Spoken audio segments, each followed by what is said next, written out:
Okay, so now moving on then from the lecture cycle of Steiner's that I just finished discussing, Egyptian Myths and Mysteries. There are 12 videos of that corresponding to 12 lectures that he gave in 1908. And before that, I had done a lecture course, I think it was 16 lectures total, on his magnum opus, An Outline of Esoteric Science. So if you haven't seen those videos, it might be a good idea to go back and start with them in the order that I gave them. An Outline of Esoteric Science, followed by Egyptian Myths and Mysteries, and then this series, which was given in 1909, in April of 1909, and it was in 1909 that he was working on An Outline of Esoteric Science, which is his magnum opus, which is a synopsis or a summary of most of the major points that he had made in his career up to that point, which he wrote at about the age of 48 years old. He was still with the Theosophical Society at this point. He had joined them in 1902 and was with them for a decade down to 1912. And indeed, I think this is his best period. This is the period of his written works. He wrote something like 10 or 12 books, something like that. The written books are one thing, and then the lectures are another. I think after 1913, he stopped writing books and switched to giving lectures. And he gave so many lectures. He lectured almost every single night from the age of 40 on down to his death in 1925, March of 1925, that there are hundreds and hundreds of stenographers' recordings of these lecture cycles that are published in books. So it's an overwhelming amount of material. But of the written books, I think the best, and the one I would start with, is Outline of Esoteric Science. This is one of my favorite of his lecture cycles. This is what we'll be moving on to now. The Spiritual Hierarchies and the Physical World, Zodiac, Planets, and Cosmos. This is put out by Steiner Books in their Collected Works edition. They put out a nice Collected Works edition. This is number 110 in that series. And it is one of my favorites that I've read. I've read about 30 or 40 of his books, and this is one of my favorite of his lecture cycle books. Chapter 1 is called The Renewal of Primeval Wisdom, given on April 12th, 1909 in the morning. And in this lecture, what he does is he talks about how there's a spiritual stream.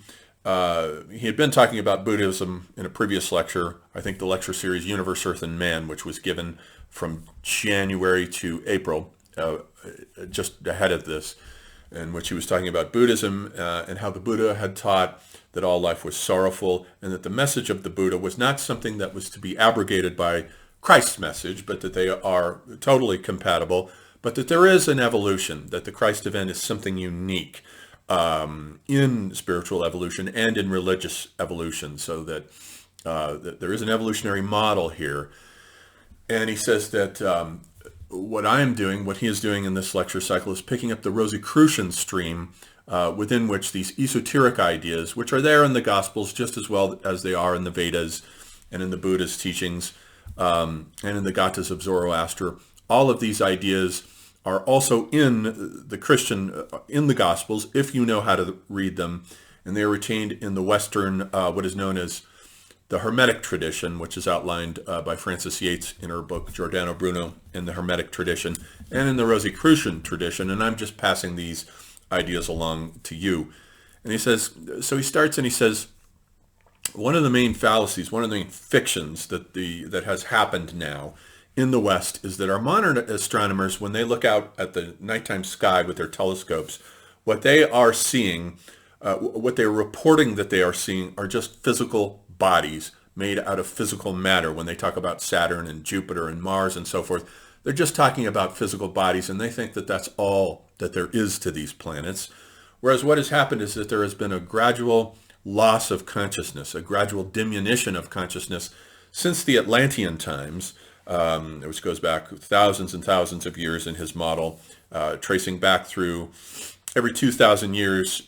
He correlates his historical model with the precession of the equinoxes, and goes all the way back to Atlantean times, where he says that when the Atlantean was still in possession of full clairvoyant vision, and when the Atlantean looked out at these planetary objects, he did not see just mere physical objects. What he saw was a little bit analogous to what we might see as we're walking in a fog and we see a street light through the fog, and it has a halo around it, so that the physical world is foggy, but they could look at these planets and see these halos, which were their astral auras.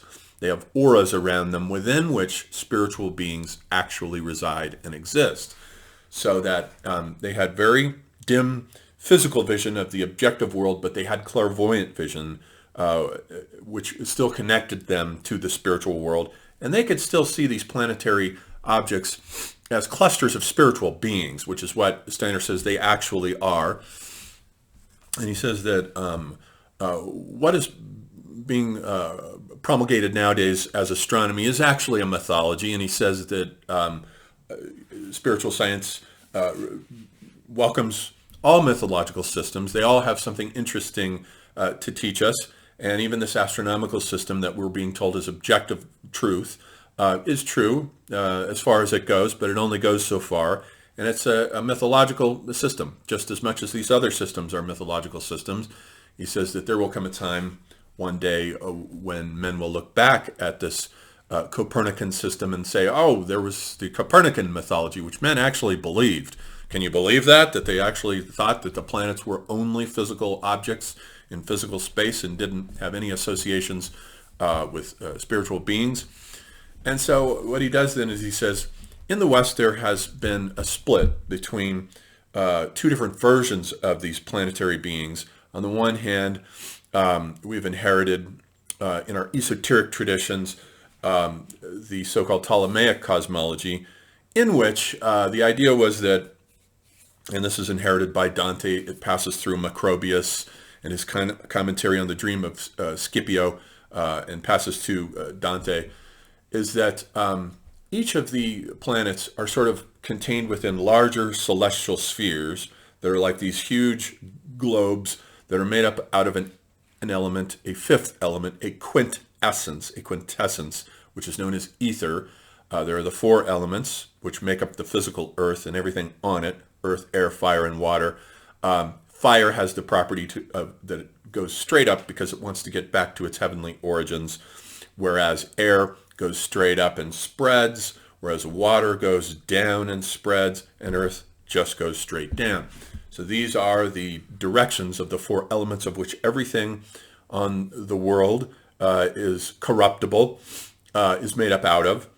And there's a fifth element, the quintessence, which is ether. And ether has the property of turning with perfect circular motion, unlike these four elements. And so the spheres are made up out of this mysterious ether. And the planets are like little air bubbles, you could almost say, on these spheres. And the soul at birth comes down from the upper realms. There are two outermost realms, the Empyrean, which is the mysterious realm of God or the gods, and the realm from whence the souls come. The Empyrean, and then the Zodiac, the realm of the fixed stars. And then we have Saturn, so that the soul descends down through each of these spheres. And each of these spheres, as it turns, also makes a sound, which corresponds to what is known in Pythagorean number theory as the music of the spheres. And each one makes a different sound that corresponds to a note of the diatonic scale, so that the soul, as it is descending on its way toward incarnation on earth, picks up the qualities of these notes, which is why when our ears hear this diatonic scale through our classical music, it remembers these through anamnesis, these cosmic harmonies in a Platonic sense, and it picks up the qualities associated with each of these spheres as it descends toward earth for incarnation. It picks up the qualities on Saturn that are associated with the sort of the Senex, as Hillman called him, the dark king, the heavy, baneful, baleful king. Saturn moves the slowest, and it's associated with the heaviest of the metals, lead. And then it descends down through Jupiter, which is the beneficent king, the happy, jovial king, that's associated with good luck and is associated with the metal of tin, rather.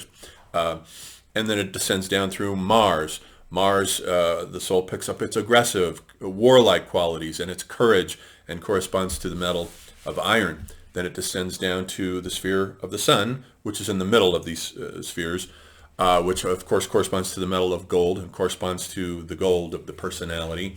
And it descends down further to Venus, where it picks up its erotic qualities and its love of aesthetic satisfaction in the arts and so forth. And Venus corresponds to the metal of copper.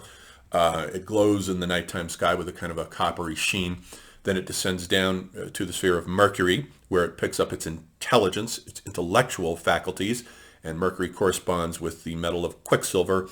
And then finally it descends to the sphere of the Moon, which corresponds to the emotional realms and is correlated with the metal of Silver. Then it descends to Earth, where it picks up the qualities of the four elements that make up its physical body, that ensheathe this mysterious soul form in these layers made up out of the four elements. So that, and this all laid the basis for alchemy, so that the idea in alchemy was that everything is made up out of the four elements in varying ratios. And if you can figure out how to transform the qualities of these four elements that everything is made up out of, then you should be able to transmute these metals as well. So that was the cosmology that we inherited down through the Hellenistic period, the Ptolemaic cosmology that Dante inherits, that goes on into the underground stream of our alchemists and so forth.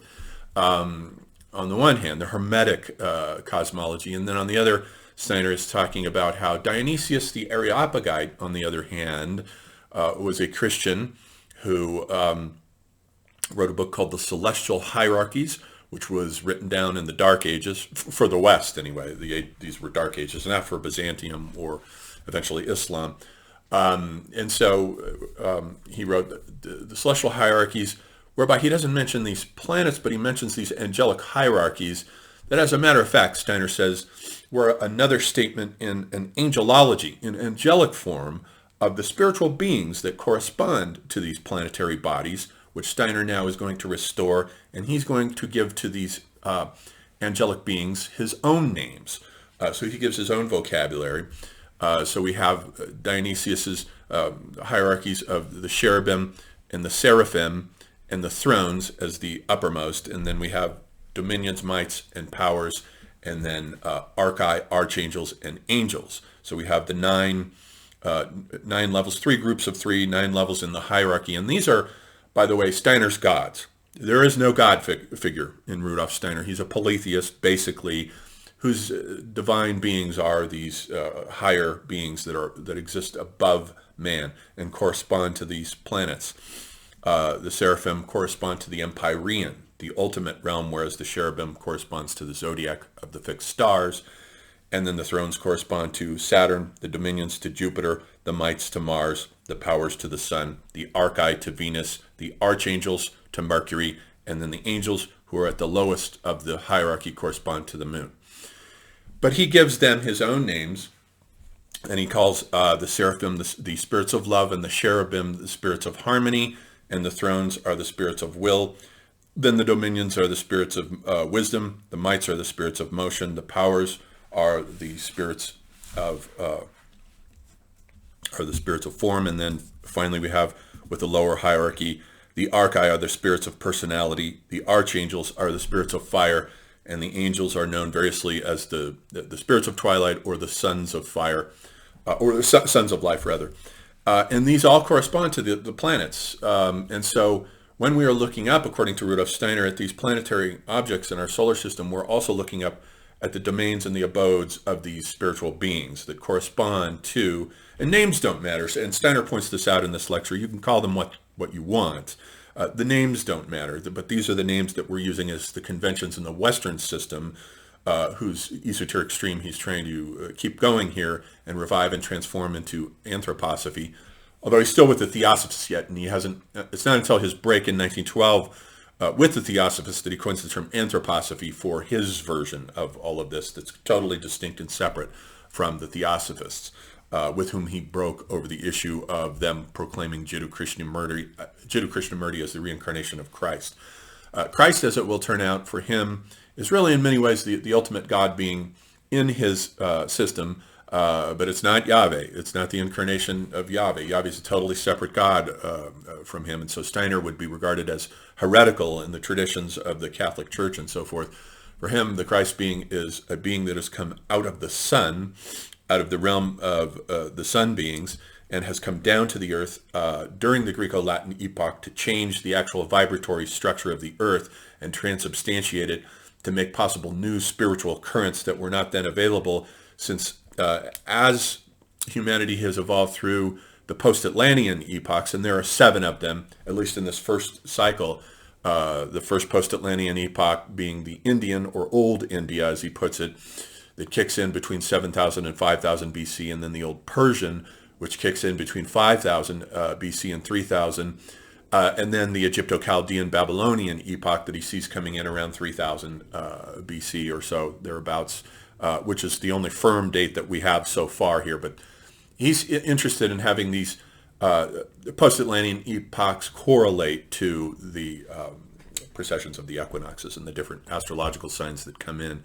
Steiner, it should be pointed out, even though this is all about the planets in the zodiac, rejected Western astrology precisely because of this issue of the precession of the equinoxes, which the precession has caused a slippage in the signs of the vernal equinox, where it rises back about 23 and something degrees backwards, so that if you were born, let's say, a Cancer, it might be the case in the tropical system, in the sidereal actual system, which corresponds to where the planets actually are vis-a-vis the background of the fixed stars. You might actually be a Gemini in actuality, and so Steiner rejected Western astrology. So you won't get any calculation of transits or anything like that.